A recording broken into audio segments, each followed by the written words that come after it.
उस स्थिति में नहीं है कि वो भारतीय जनता पार्टी पर विशेष दबाव बना पाए, क्योंकि कहा यह जा रहा है कि नीतीश कुमार शारीरिक रूप से भी कमजोर हुए हैं और उनके पार्टी के भीतर जो कुछ भी चल रहा है, आपने देखा एक तरफ खुली छूट दे रखी है कि अपराध पर हर हाल में अंकुश रखना होगा, वहीं दूसरी तरफ दुनिया भर में यह संदेश देने के लिए वो एक्शन, उनके बारे में आप कई तरह की बातें कर सकते हैं, लेकिन जब सम्राट चौधरी से आप मिलिएगा तो आप उनके फैन जरूर हो जाइएगा। उसके पीछे का कारण है कि उनके मिलने का अंदाज, बात करने के स्टाइल और राजनीतिक तरीका है कि बिहार में किसी भी व्यवसायी के साथ कोई भी अन्याय नहीं होगा। छिटपुट घटनाएं हो रही हैं, इससे इनकार नहीं किया जा सकता है, लेकिन उसे चुस्त दुरुस्त किया जा रहा है। तो सबसे बड़ी बात है कि निश्चित रूप से वो लोग जो कि पनोरमा ग्रुप, जो सोचता है वो करता है, आपके अपने सपनों का आशियाना। नमस्कार, एक बार फिर से आपका बहुत बहुत स्वागत करते हैं। आपके सामने फिर से हाजिर हैं और इनसाइड स्टोरी में आपके सामने आज बिहार की एक ऐसी इंटरनल बात लेकर के आए हैं, इनसाइड स्टोरी लेकर के आए हैं, जो कहीं ना कहीं आपको भीतर तक झकझोर देगी। आप लगातार सुन रहे होंगे कि सम्राट चौधरी का क्या होगा। क्या सम्राट चौधरी बांकीपुर चुनाव के बाद एक्शन में आ जाएंगे या फिर बांकीपुर चुनाव के बाद उनके लिए कोई अलग रास्ता, अलग जिम्मेवारी तय की जाएगी? क्या सम्राट चौधरी उत्तर प्रदेश चुनाव के पहले उनके साथ कुछ बड़ा हो जाएगा? ये सारी बातें आप सुन रहे होंगे और कहीं ना कहीं सम्राट चौधरी को लेकर के, सम्राट चौधरी के क्रियाकलाप को, उनके कार्यों को लेकर के दो खेमे हो गए हैं। एक जो अधिक संख्या है वो है सम्राट चौधरी के कार्यशैली को पसंद करने वाले लोगों का, तो दूसरी तरफ सम्राट चौधरी को बाहरी बताने का, उनके कार्यशैली पर सवाल उठाने का, उनके आरएसएस से नहीं होने का, कई पत्रकार भी हैं जो सम्राट चौधरी को लेकर के कई तरह की बातें करते हैं। यहां तक कि अभी अभी जो भरत तिवारी वाला मामला हुआ उसमें भी सम्राट चौधरी को लपेटा गया। और खास करके बांकीपुर चुनाव में आप अक्सर सुन रहे होंगे, हमने भी कई बार आपको बताया है कि अगर बांकीपुर चुनाव में भारतीय जनता पार्टी किसी कारण से भी अगर चूक जाती है, जिसमें कि आपको अंदाजा लग ही गया होगा कि जब उम्मीदवार बदले गए तब भी ये कहा जा रहा था कि ये सम्राट चौधरी को ही घेरने के लिए किया गया है, कमजोर उम्मीदवार दिया गया है। हालांकि उम्मीदवार भारतीय जनता पार्टी कहां से चुन कर देगी, किसको कुर्सी पर बैठाएगी, ये भारतीय जनता पार्टी के शीर्ष नेतृत्व के अलावा कोई नहीं जानता है, क्योंकि चौंकाने वाला फैसला लेने के लिए भारतीय जनता पार्टी जानी जाती है। लेकिन अब जो वर्तमान स्थिति बनी है उसमें हम जो आपको इनसाइड स्टोरी में बात कहने आए हैं वो बात आपको चौंकाएगी भी। आप अचानक से भरोसा नहीं कर पाएंगे, विश्वास नहीं कर पाएंगे कि आखिरकार भीतर ही भीतर कौन सी साजिश चल रही है। क्या सम्राट चौधरी को निपटाने की कोशिश चल रही है या फिर कोई और कहानी है? अब तो नीतीश कुमार भी उस स्थिति में नहीं है कि वो भारतीय जनता पार्टी पर विशेष दबाव बना पाए, क्योंकि कहा यह जा रहा है कि नीतीश कुमार शारीरिक रूप से भी कमजोर हुए हैं और उनके पार्टी के भीतर जो कुछ भी चल रहा है, आपने देखा होगा अभी अभी हंगामा हुआ है उनके पार्टी के भीतर। जो कमेटी बनी है उस कमेटी में शामिल नहीं होने को लेकर के, कुछ लोगों को पार्टी से बाहर का रास्ता दिखाने को लेकर के, कई लोगों ने पार्टी छोड़ी उसको लेकर के, और उसके बाद बांकीपुर चुनाव में जिस तरह से भारतीय जनता पार्टी का रोल है उसको लेकर के लगातार ये बात कही जा रही है कि सब कुछ ठीक नहीं है। और अगर सब कुछ ठीक नहीं है तो सम्राट चौधरी के लिए निश्चित रूप से अलार्म बज रहा है। दो लाइनों से पूरे विश्लेषण की अगली कड़ी आपके सामने रखूंगा कि सब अपने हैं, ऐब किसका दिखाया जाए। सब अपने हैं, ऐब किसका दिखाया जाए। चलिए पहले खुद को आईना दिखाया जाए। जो वर्तमान परिस्थिति है उसमें सम्राट चौधरी जिस तरीके से काम कर रहे हैं, उनके काम को लेकर के एक तरफ काफी सराहना मिल रही है। जो बहुत दिनों से जंग लगा था, लगभग 20 सालों से, जिन लोगों को यह लगता था कि नीतीश कुमार हटेंगे तो उनका दिन आएगा और वो अब फिर से पुराना 15 साल वाला राज लेकर के आएंगे, उन लोगों की सक्रियता बढ़ेगी। लेकिन सम्राट चौधरी ने साफ कर दिया है कि ये चलने वाला तो नहीं है। या तो बिहार छोड़ दीजिए और नहीं तो हम छोड़वा देंगे। अब किस तरह से छोड़वाएंगे ये अलग बात है। इसके लिए सम्राट चौधरी चाहे जितनी भी बातें हुई हो, उन्होंने पुलिस को जहां एक तरफ खुली छूट दे रखी है कि अपराध पर हर हाल में अंकुश रखना होगा, वहीं दूसरी तरफ दुनिया भर में यह संदेश देने के लिए वो एक्शन में है और रोज इस बात को हर मीटिंग में, हर भाषण में वो इस बात को कहते हैं कि बिहार में अपराध का नामो निशान नहीं रहेगा, जो अपराध करेगा वो जाएगा।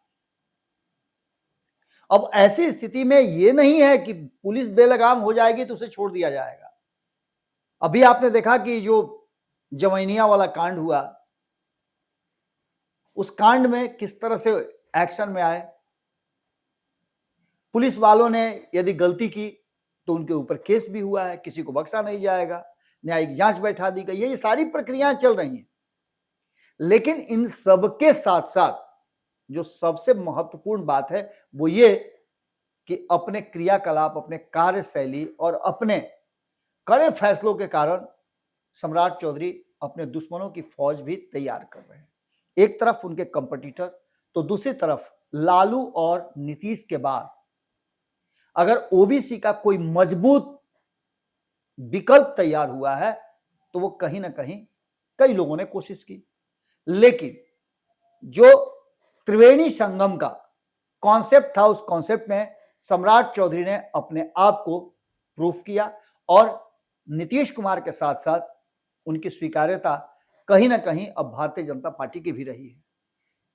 भारतीय जनता पार्टी को भी यह सोचने के लिए मजबूर होना पड़ा कि अगर पोटेंशियल नहीं होता सम्राट चौधरी में तो लालू जैसे नेता कुशवाहा समाज के किसी बच्चे को अपने मंत्रिमंडल का हिस्सा नहीं बनाते।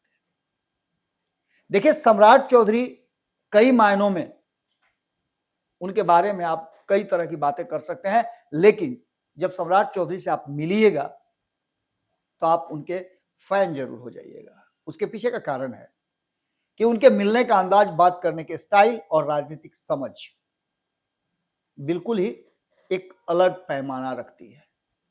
बिहार में 1 करोड़ लोगों को नीतीश कुमार ने वादा किया था, एनडीए गठबंधन ने वादा किया था अपने घोषणा पत्र में 1 करोड़ लोगों को इस 5 साल में नौकरी और रोजगार देंगे। उसके लिए सबसे पहले अपने उद्योग विभाग को, अपने आईटी विभाग को और बाकी के विभाग जिनके माध्यम से इन्वेस्टर्स आ सके, सुशासन के माध्यम को तैयार करने के लिए, पुलिस को अपनी जगह पर लाने के लिए, ये सभी बात करने के लिए कहीं ना कहीं सम्राट चौधरी ने एक अलग तरह का माहौल बनाया। और इस माहौल के बाद दुनिया भर से इन्वेस्टर जो है वो आने की कोशिश कर रहे हैं। हमने आपको बताया भी था कि उसके लिए कई टीम लगी हुई है। एक तरफ जहां बीटो जो कि चिराग पासवान जिसको लीड कर रहे हैं, तो वहीं G3 भी काम कर रही है और कई भी संस्थाएं इस काम में लगी हुई हैं। इन्वेस्टर्स एक बार फिर से सम्राट चौधरी के आने के बाद बिहार की तरफ देखना शुरू कर चुके हैं। हाल फिलहाल में आपने देखा होगा कि हमारे संपादक नमन मिश्रा जी भी अपनी कंपनी के माध्यम से इन्वेस्टर्स को लाने के लिए लगातार मीटिंग कर रहे हैं। आज भी जब हम ये खबर कर रहे हैं तो वो कहीं ना कहीं बैठ करके इन्वेस्टर से बात कर रहे हैं। दुनिया के अलग अलग देशों में जाकर के वहां के जो व्यवसायी हैं उनसे बात कर रहे हैं। ये सारी प्रक्रियाएं तब हो रही हैं जब कॉन्फिडेंस सम्राट चौधरी का है कि बिहार में किसी भी व्यवसायी के साथ कोई भी अन्याय नहीं हो। छिटपुट घटनाएं हो रही हैं, इससे इनकार नहीं किया जा सकता है, लेकिन उसे चुस्त दुरुस्त किया जा रहा है। तो सबसे बड़ी बात है कि निश्चित रूप से वो लोग जो कि अपने हिसाब से सब कुछ चलाना चाहते थे, उनके लिए निश्चित रूप से एक कठिन समय है। अब सीधे तौर पे देखा जाए तो सम्राट चौधरी को लेकर के ये कहा जाता है कि सम्राट चौधरी को निपटा दिया जाएगा, लेकिन दूर दूर तक सम्राट चौधरी का विकल्प अभी तक खोज करके भारतीय जनता पार्टी ने नहीं रखा है।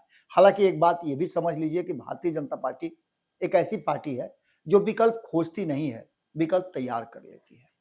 जैसे अभी अभी आपने देखा बांकीपुर में क्या हुआ। बांकीपुर में आपने देखा कि पहले अभिषेक बंटी को मैदान में उतारा गया, कई बड़े नाम चल रहे थे, लेकिन आम कार्यकर्ता से उठा करके बंटी का नॉमिनेशन भी हो गया। कुछ कारण रहे होंगे, क्या कारण रहे हैं ये तो चुनाव के बाद अपने पता चल जाएगा। हालांकि ये बताया जा रहा है, कई कारण निकाले भी जा रहे हैं, लेकिन बंटी ने कहा है, अभिषेक बंटी का कहना यह है कि वो कार्यकर्ता हैं, पार्टी के साथ हैं, पार्टी के फैसले के साथ हैं, उनको बनाया गया तब भी वो उतना ही ज्यादा खुश थे, और उनको हटाया गया तब भी उन्हें बहुत बहुत मलाल नहीं है। वो पार्टी के लिए काम करेंगे, जिसे भी उम्मीदवारी दी गई है उसके साथ वो खड़े नजर आ रहे हैं। उसके बाद नीरज सिन्हा को लाया गया। नीरज सिन्हा के बारे में कहा जाता है कि वो एकदम मंडल लेवल के कार्यकर्ता है, लेकिन उसके बावजूद भी देखिए भारतीय जनता पार्टी का कॉन्फिडेंस, कि इस कॉन्फिडेंस को बूस्ट करने के लिए खुद पार्टी के राष्ट्रीय अध्यक्ष पहुंच गए। हालांकि उनका तो ये सीट ही रहा है, उन्होंने ही छोड़ा है, लेकिन इन सबके बावजूद इस पूरे माहौल में फिर से सम्राट चौधरी को कहीं ना कहीं घेरा जा रहा है। कहा यह जा रहा है कि सम्राट चौधरी इस उम्मीदवारी के और इस उम्मीदवार के पक्ष में नहीं थे, जबकि सम्राट चौधरी ने खुद इस उम्मीदवार के लिए कैंपेन शुरू कर दिया है, लोगों से वोट मांगना शुरू कर चुके हैं। एक तरफ जहां संगठन अपना काम कर रहा है, वहीं दूसरी तरफ एक लॉबी ये भी प्रचारित कर रही है कि सम्राट चौधरी कितना सपोर्ट करेंगे, देखना होगा। दूसरी तरफ ये भी बातें कही जा रही है कि सम्राट चौधरी को लेकर के जो केंद्रीय नेतृत्व है उसमें भी कई तरह की बातें चल रही हैं। बिहार के नेतृत्व में तो बात चल ही रही है। बिहार में सम्राट चौधरी के कई विरोधी अपने हिसाब से काम कर रहे हैं, उनकी हर छोटी बड़ी बातों को पहुंचाया जा रहा है, उनके फैसलों पर प्रश्न खड़े किए जा रहे हैं। लेकिन इन सब के बावजूद अगर पूरे इतिहास को पलट के देख ले और वर्तमान को देख ले, तो उसमें ओबीसी, जिसके साथ ईबीसी भी जुड़ सकता है, वो एक मात्र अभिनेता नजर आ रहे हैं नीतीश कुमार के बाद, लालू प्रसाद के बाद, वो है सम्राट चौधरी। उन्होंने पूरे माहौल को अपने कब्जे में कर लिया है और हर एक्ट को वो उसी हिसाब से निभा रहे हैं जो पार्टी हित में और गठबंधन के हित में हो। बिहार के हित के लिए भी लगातार प्रयास कर रहे हैं। यहां तक कि सोशल मीडिया पर गलत बयानी करने वाले, अपशब्द कहने वाले लोगों के लिए भी उन्होंने एक बड़ा संदेश दिया है कि इस सब से बाज आइए, नहीं तो आप भी कार्रवाई का हिस्सा हो सकते हैं। इन सभी बातों में जो सबसे बड़ी बात हुई है वो ये हुआ है कि एक तरफ जहां बांकीपुर को लेकर के, बांकीपुर चुनाव को लेकर के कई तरह के परसेप्शन गढ़े जा रहे हैं। कहा यह जा रहा है कि इस चुनाव में जीत सीधे सीधे राष्ट्रीय अध्यक्ष की होगी। अगर जीतते हैं तो राष्ट्रीय अध्यक्ष को उसका तगमा मिलेगा, अगर हारते हैं तो उसका ठिकरा फोड़ा जाएगा सम्राट चौधरी पर।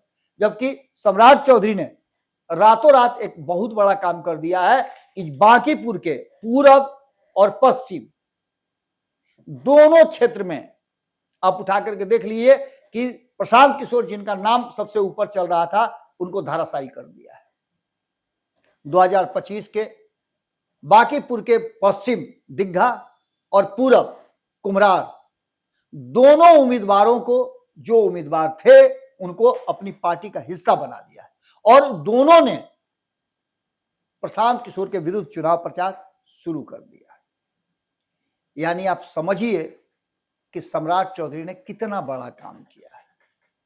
बीच चुनाव इस तरह की प्रक्रिया का होना यह साफ दर्शाता है कि अभी भी भारतीय जनता पार्टी काफी मजबूत है। उम्मीदवार मत देखिए, भारतीय जनता पार्टी का संगठन देखिए, उसके शीर्ष नेतृत्व को देखिए और उसके द्वारा जो रणनीति बनाई गई है, जो वादा किया गया बिहार की जनता से, उस वादे को कितना पूरा करते हैं। बांकीपुर नितिन नवीन 20 साल तक रहे, उन्होंने कहा कि उन्हें मौका मिला है फिर से बांकीपुर की जनता के सामने आने का। उनसे वादा किया है उन्होंने एक ऐसे उम्मीदवार को देने का जो उनके बीच रहे, और ऐसे वादे के साथ उन्होंने एक मंडल अध्यक्ष, मंडल के कार्यकर्ता को ला करके इस बात की तरफ इशारा किया है कि आपके बीच का आदमी हमने दिया है, जो आपके साथ रहेगा, आपके दुख सुख में खड़ा रहेगा। अब इस बात को लेकर के जो वर्तमान परिस्थिति बनी है वो तो नजर आ ही रही है। दूसरी तरफ मैं आपको बता दूं कि सम्राट चौधरी जिस तरह से एक्ट कर रहे हैं, उससे दूर दूर तक कहीं भी नहीं लगता है कि सम्राट चौधरी को लेकर के केंद्रीय नेतृत्व भारतीय जनता पार्टी का, एनडीए का या फिर नीतीश कुमार, कोई भी उनसे असंतुष्ट हो। नीतीश कुमार से समय समय पर मिलना, अपने सहयोगी दल के नेताओं के साथ उनका अलग अलग विषयों पर बात करना, एनडीए गठबंधन की बैठक में खुद संबोधित करना, खुद लोगों को बुलाना, खुद लोगों से बातचीत करना, ये सारी प्रक्रियाएं और सरकार के कमान को अपने हाथ में रखते हुए सभी मंत्रियों को उनके कार्यों को करने के लिए प्रेरित करना, उनके विभाग के हर समस्या का निपटारा करना, और कई ऐसे नियम बनाना जिससे कि आम जनता का हर हाल में 30 दिन में काम हो सके, काम पूरा हो सके। इन सभी बातों को लेकर के जो वर्तमान स्थिति बनी है वो कहीं ना कहीं इस बात की तरफ इशारा करती है कि गठबंधन के भीतर कोई असंतोष नहीं है। ये हो सकता है कि मैन टू मैन कोई सम्राट चौधरी को चाहता हो, कोई नहीं चाहता हो, ये अलग बात है, लेकिन सम्राट चौधरी को आप इग्नोर नहीं कर सकते। जिस तरह की रणनीति, जिस तरह की प्रक्रिया और जितना एक्शन में वो नजर आ रहे हैं, ये साफ लगता है कि कभी नीतीश कुमार जब बिहार की कमान संभाले थे तो इतना ही ज्यादा एक्शन में नजर आ रहे थे। उन्होंने भी भ्रष्टाचार पर लगातार हमला किया था, उन्होंने भी अपराधियों को बिहार से बाहर खदेड़ा था। सम्राट चौधरी उस रास्ते पर बहुत तेजी से आगे बढ़ रहे हैं। दूसरा, सम्राट चौधरी का विकल्प अभी नहीं मिला है और आपने देखा होगा कि हमने भी बातचीत किया है, अलग अलग पार्टी के नेताओं से हम लगातार बात कर रहे हैं, अलग अलग पार्टियों का मूड मिजाज जानना चाहते हैं कि वो क्या कह रहे हैं। सभी को सम्राट चौधरी पसंद है। एनडीए गठबंधन में सम्राट को लेकर के कोई भी समस्या नहीं है। कहा यह जा रहा है कि वो जमीनी नेता है, उनकी पकड़ मजबूत है और जिस तरह का एक्ट करते हैं थोड़ा कड़ा जरूर है, लेकिन शासन करने वाला, शासन की मुख्य कुर्सी पर बैठा व्यक्ति यदि सॉफ्ट हो जाएगा तो शासन चलाना मुश्किल हो जाएगा। बिहार जिस स्थिति, जिस परिस्थिति में है, उस परिस्थिति में कठोर निर्णय बहुत जरूरी है और इस कठोर निर्णय में जनता का हित छुपा हो तो निश्चित रूप से कहीं ना कहीं ये बात समझ में आने लगती है कि आपको कटघरे में जरूर खड़ा किया जाएगा। अब सम्राट चौधरी इन सब से बाहर, जहां एक तरफ कहा यह जा रहा था कि अंदर ही अंदर उनको निपटाने का खेल चल रहा है, उससे बाहर निकल करके जिस तरह का एक्ट कर रहे हैं, चारों तरफ से लोग घूम करके उनके पास आ रहे हैं। अब तो कहा यह जा रहा है कि राष्ट्रीय जनता दल, जनसुराज के बाद राष्ट्रीय जनता दल में भी बड़ी सेंधमारी हो गई है। तो वहीं आपको बता दें कि बिहार से यूपी तक संदेश देने के लिए सम्राट चौधरी एक बार फिर तैयार हैं। जहां एक तरफ उन्होंने जनसुराज के दो वर्तमान जो 2025 के उम्मीदवार थे उनको अपनी पार्टी का हिस्सा बनवाया, वहीं दूसरी तरफ राष्ट्रीय जनता दल के भी कई ऐसे नेता हैं, कई ऐसे सांसद, विधायक हैं जो उनके संपर्क में हैं और किसी भी समय जरूरत पड़ी तो वो आ सकते हैं।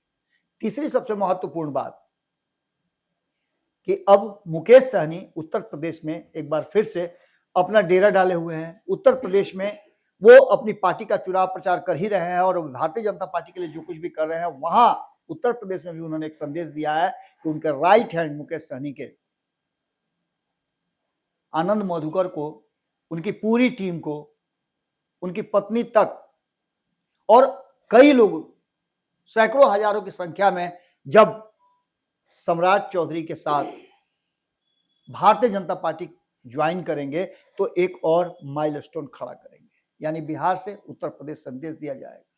वहीं आपको बता दें कि आपको अगर जरा सा भी आप सोशल मीडिया में एक्टिव हैं तो आप शिवानंद तिवारी का वो जो नया सोशल मीडिया पर उन्होंने एक लेख लिखा है उसको भी आप देख लीजिए। वर्तमान बिहार की राजनीति और बांकीपुर चुनाव को उन्होंने अपने नजरिए से देखा है, अनुभवी राजनीतिज्ञ के नजरिए से देखा है।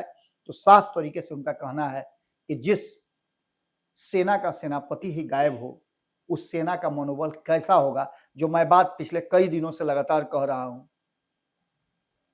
कि जिस तरह से तेजस्वी यादव ने खुला छोड़ दिया है, जिसको जो करना है जो करे। मैं आपको एक छोटी सी तस्वीर दिखा रहा हूं, मैं चाहूंगा कि वीडियो एडिटर इस तस्वीर को लगा भी दें।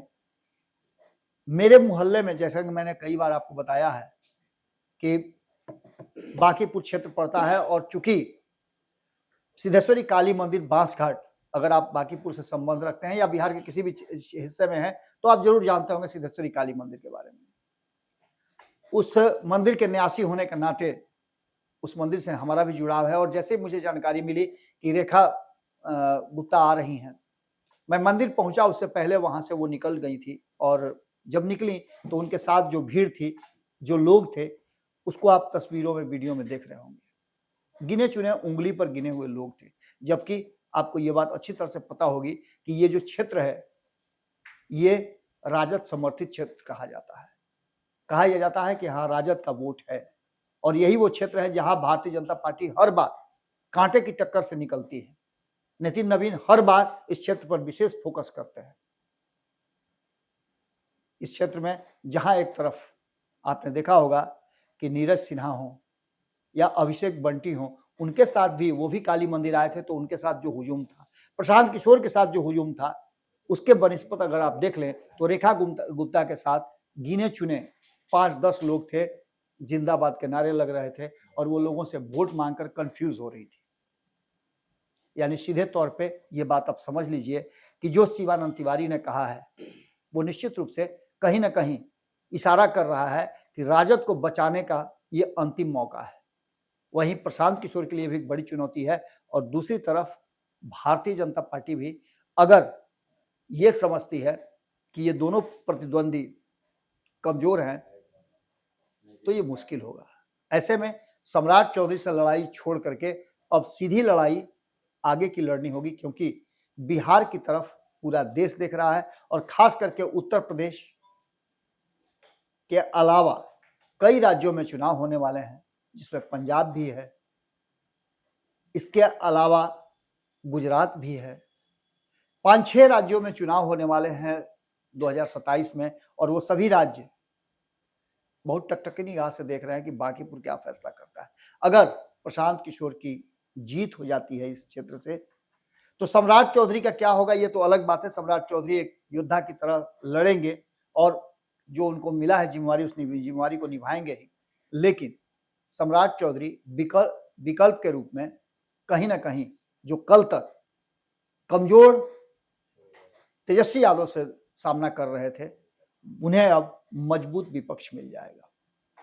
और अगर विधानसभा में पहुंच गए प्रशांत किशोर तो वो अपने ही स्टाइल में, जिस तरह से वो बाहर में चीखते हैं, चिल्लाते हैं, लोगों पर हमला करते हैं, वो उससे बाज नहीं आएंगे। अब देखना दिलचस्प ये होगा कि विपक्ष का चेहरा कौन बनता है और सम्राट चौधरी किस तरह से इन सभी परिस्थितियों से निपटते हैं। सम्राट चौधरी की भी अग्नि परीक्षा है, तो वहीं अग्नि परीक्षा तो नीतीश कुमार के सिलेक्शन, भारतीय जनता पार्टी के चयन और एनडीए गठबंधन के सपोर्ट का भी है।